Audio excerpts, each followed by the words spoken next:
Hello, let's continue our Sudoku adventure with Piled in the Corners by DJV. So we have normal Sudoku rules, so in every row, every column, and every 2x3 box, we are placing the digits 1 to 6 exactly once each.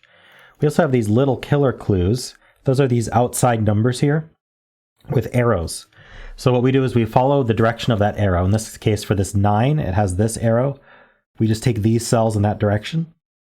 And when we sum those cells, they will sum to 9 in this case. Something to keep in mind is that there is not a no repeat rule. Now, of course, we can not repeat digits in rows, columns, or boxes because of normal Sudoku rules. But for example, if I wanted to do a 1 here and a 1 here and a 7 here, that would fulfill the 9 clue. That would be fine. Even though I'm repeating the 1, that's perfectly fine. So that does make little killers a little bit harder to think about than normal killer cages. So definitely take your time on this one, but I think you can handle it. And of course, there is a link in the description for you to try it yourself. And I am going to get started right now. All right, well, we do have givens, basically, this 2 and this 2. Now 5 without a 2 has to be 1, 4, and we can't repeat. Now, of course, two digits repeating would be even anyway, but you know what I mean. So now the minimum that these 2 digits can be is 3 and 5, which already adds to 8. So this has to be a 1. That's 4 and 1. And then this is our 6. Okay, do we have something similar over here? Or let's do a little bit of scanning first. Not a whole lot to scan, but this is a triple. Let's do that. 3, 5, 6. Okay, I think we do have to think about this box next, or maybe this 11, but let's think about this box first. So 9 and 15. So we can actually do some math. We could have done the math here as well, but it kind of worked itself out without needing to. So this adds to 9, this adds to 15, and this is a 2. So the thing that we want to think about is, let's highlight these in green. We know this sum. This sum is 15 plus 9 plus 2. That's 15 plus 11, that's 26. So green adds to 26. Now we know what purple adds to as well. These purple cells are a box. They add to 21. So what we can do is we can remove all of these. We can subtract all of these cells from both. And what we've learned is that the green, because green added to 26 and purple added to 21, green has to be 5 higher than purple. So the only way that's going to work is if this is a 6 and this is a 1. And that is most likely what we were supposed to see in that box there.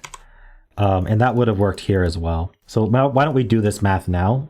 So 9 plus 5 plus 2.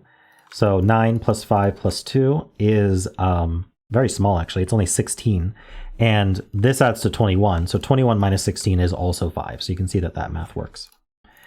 All right, so now these add to 9. Now 15 might be more interesting because these need to add to 9 as well. Okay, so we have 2 ways to add to 9 without 1 and 2. So we're going to have the 3, 6 and the 4, 5. But we don't know what order they go in. We know this can't be the 6 though.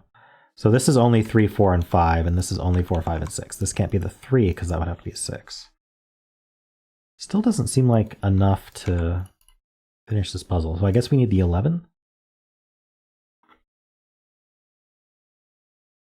Let me think about this. 11's pretty middling. It's an average of about 3 point, a high 3, low, a little lower, under 4 per cell, which is like the middle.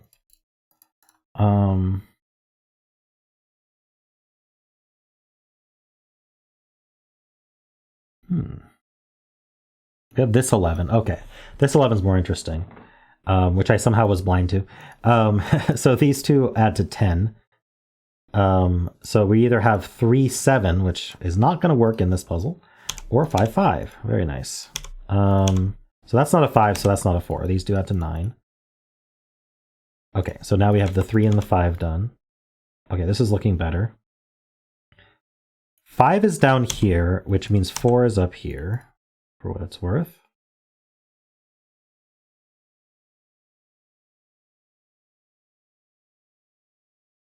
Okay, I'm going to do these triples and see if anything reveals itself. 2, 4, 6. and then 2, 3, 4. 3, 6 pair gives us the 4 and the 2 and the 6. There we go. It's just Sudoku at this point.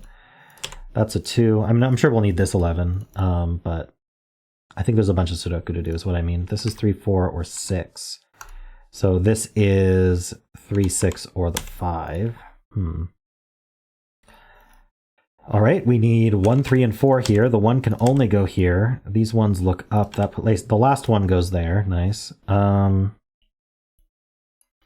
So this is a 2 and a 5. We need a 2 and a 5 down here as well, along with the other 3, 4.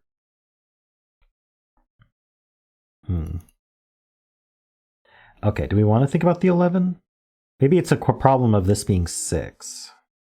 So this can't be 1 or 2. This is minimum 3. So if this was 6, these would add to 9. It could be 6, 3, and 2. Okay, that does work. Barely. Let's fill this triple. So we need a 3, 4, or 6. That's not a 6. 3, 4 pair does place a 5 here. Okay. So these are from 2, 3, 4 with a 2 over here. Huh. Okay, we placed a 5 here, so that affects the 11. This can't be 6 now. So we can place this 6. Let's do as much Sudoku as we can before we have to do more math. All right, that's a 2 and a 5. Yeah, we won't have to do much math, will we? Okay. So now we just add to 7, and then we just need 4 more to get to 11, and that finishes our puzzle, hopefully with the correct solution. It is indeed. All right. Well, cool little killer puzzle, DJV. I liked the introduction of combining these. I don't think we've had that in this series yet, but comparing the sum of green to the sum of purple. That's a really, really nice technique that you can use. It shows up in Little Killers more often than other types of puzzles.